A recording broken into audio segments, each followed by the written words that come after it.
బుల్బుల్ కథలకు స్వాగతం. కథ పేరు దొర్లు దొర్లు పుచ్చకాయ దొర్లకుంటే దోసకాయ. ఒక ఊర్లో ఒక పొట్టేలు ఉండేది. అది రోజు ఊరు బయటకు పోయి మేత వేసి వస్తూ ఉండేది. ఒక సంవత్సరం ఆ ఊరిలో పెద్ద కరువు వచ్చింది. కరువు అంటే తెలుసు కదా, అస్సలు వానలు పడవు. వానలు పడకపోతే ఏమవుతుంది? పంటలు పండవు, చెట్లు మొలకెత్తవు. దాంతో మనుషులకే కాదు, పశువులకు కూడా తిండి దొరకడం కష్టమైపోతుంది. పాపం ఆ పొట్టేలకు పొద్దున్నుంచి సాయంత్రం వరకు ఎంత వెతికినా సగం కడుపు కూడా నిండేది కాదు. అట్లా కొన్ని రోజులు పోయేసరికి తిండి సరిగా లేక అది సన్నగా బక్క చిక్కిపోయింది. ఆ ఊరికి కొంచెం దూరంలోనే పెద్ద అడవి ఉంది. అడవన్నాక రకరకాల మొక్కలు చెట్లు ఉంటాయి కదా, వాటిని తిని కడుపు నింపుకోవచ్చని పొట్టేలు ఆ అడవికి బయలుదేరింది. అడవిలో తిండి వెతుక్కుంటా అట్లా పోతా ఉంటే దారిలో ఒక నక్క ఎదురైంది. నక్కను పొట్టేలును చూస్తూనే నోట్లో నీళ్ళు ఊరాయి. వెంటనే ఎగిరి పొట్టేలును పట్టుకొని, పొట్టేలు బావా నిన్ను తినాలనిపిస్తోంది అనింది. దానికి ఆ పొట్టేలు బాగా ఆలోచించి, నక్కబావా ఇప్పుడు నాలో ఎముకలు తప్పకుండా అస్సలు లేవు. చాలా రోజుల నుండి తిండి లేక సగానికి సగం బక్క చిక్కిపోయాను. నన్ను వదిలేస్తే నల్లకొండకు పోయి 4 ఆకులు, ఎర్రకొండకు పోయి 7 ఆకులు, పచ్చకొండకు పోయి 10 ఆకులు మేసి బాగా బలిసి కొవ్వు పట్టి వస్తా, అప్పుడు తిందుగానివిలే అనింది. అట్లాగా, అయితే తొందరగా పోయి బాగా బలిసిరాపో అని నక్క దాన్ని విడిచిపెట్టింది. పొట్టేలు బతుకు జీవుడా అని కొంచెం దూరం పోగానే ఒక పులి ఎదురొచ్చింది. అది ఎగిరి పొట్టేలును పట్టుకొని, పొట్టేలు బావా నిన్ను తినాలనిపిస్తోంది అనింది. దానికి ఆ పొట్టేలు, పులిబావా ఇప్పుడు నాలో ఎముకలు తప్ప కొవ్వు అస్సలే లేదు.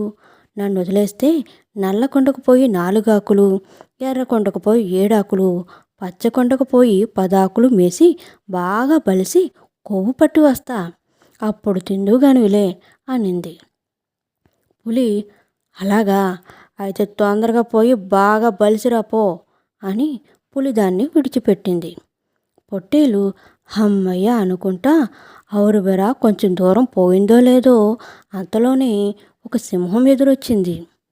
అది వెంటనే ఎగిరి పొట్టేలును పట్టుకొని, పొట్టేలు బావా నిన్ను తినాలనిపిస్తోంది అనింది. దానికి ఆ పొట్టేలు బాగా ఆలోచించి, సింహం బావా ఇప్పుడు నాలో ఎముకలు తప్ప కొవ్వు అస్సలు లేదు. నన్ను వదిలేస్తే నల్లకొండకు పోయి 4 ఆకులు, ఎర్రకొండకు పోయి 7 ఆకులు, పచ్చకొండకు పోయి 10 ఆకులు మేసి బాగా బలిసి కొవ్వు పట్టి వస్తా, అప్పుడు తిందుగానివిలే అనింది.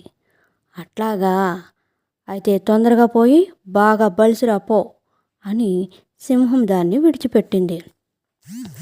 అట్లా పొట్టేలు నక్క, పులి, సింహాలను తప్పించుకొని నల్లకొండకు పోయి 4 ఆకులు, ఎర్రకొండకు పోయి 7 ఆకులు, పచ్చకొండకు పోయి 10 ఆకులు మేసి బాగా బలిసింది. కొన్ని రోజుల తర్వాత వానలు బాగా పడినాయి. దాంతో అది తిరిగి ఇంటికి పోవాలనుకుంది.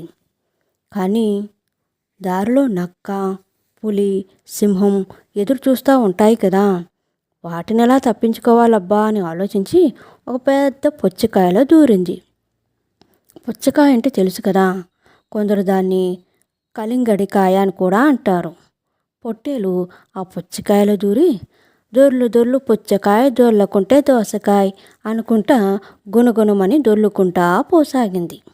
అట్లా దొర్లుకుంటూ పోతా ఉంటే దారిలో సింహం ఎదురై, ఏందబ్బా ఇట్లా దొర్లుకుంటా పోతా ఉంది అని చూసి ఏందోలే అనుకుని కాలితో ఒక తన్ను తన్నింది. దాంతో అది ఇంకా వేగంగా గుణగుణమని దొర్లుకుంటా పోసాగింది. అట్లా మరికొంచెం దూరం దొర్లుకుంటా పోగానే పులి ఎదురై, ఏందబ్బా ఇట్లా దొర్లుకుంటా పోతా ఉంది అని చూసి ఏందోలే అనుకుని అది కూడా ఈడ్చి కాలుతో ఒక తన్ను తన్నింది. దాంతో అది మరింత వేగంగా గుణగుణమని దొర్లుకుంటా పోసాగింది. అలా కొంచెం దూరం పోగానే నక్క ఎదురైంది. పులిలాగా సింహంలాగా నక్క తెలివి తక్కువ కాదు కదా. దాంతో అది, ఇదేందబ్బా పుచ్చకాయింది ఇట్లా దొర్లుకుంటా పోవడమేంది, దీని సంగతేమో కనుక్కోవాలి అని దాని వెంబడి ఉరకడం మొదలుపెట్టింది. పుచ్చకాయలో ఉన్న పొట్టేలు తన వెనకాలే నక్క ఉరుక్కుంటా రావడం చూసి దానికి దొరకకూడదని దొర్లు దొర్లు పుచ్చకాయ దొర్లకుంటే దోసకాయ అనుకుంటా మరింత వేగంగా దొర్లడం మొదలుపెట్టింది. అట్లా కొంచెం దూరం పోగానే దారిలో ఒక పెద్ద రాయి దానికి అడ్డం వచ్చింది. అది చూసుకోలేదు. వేగంగా పోయి దబీమని దానికి కొట్టుకునింది.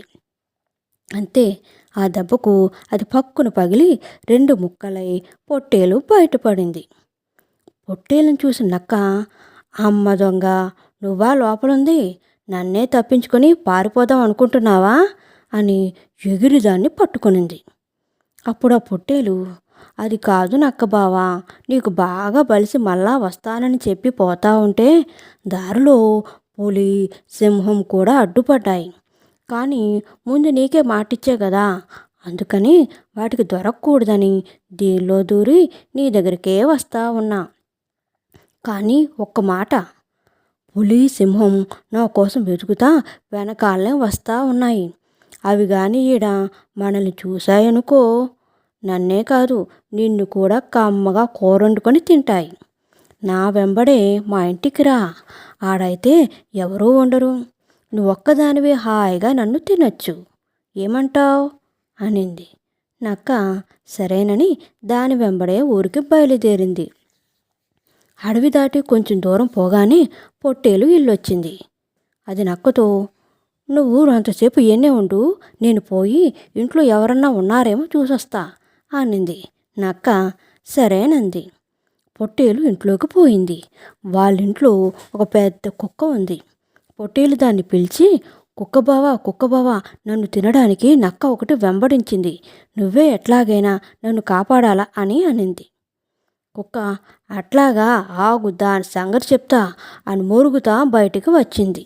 అంతే, కుక్కను చూడగానే నక్క పై ప్రాణాలు పైనే పోనాయి. దానికి దొరికితే అంతే సంగతి అనుకొని తిరిగి చూడకుండా అడవి వైపు పారిపోయింది. కథ నచ్చినట్లయితే లైక్ చేయండి, షేర్ చేయండి, సబ్స్క్రైబ్ చేయండి. Thank you so much.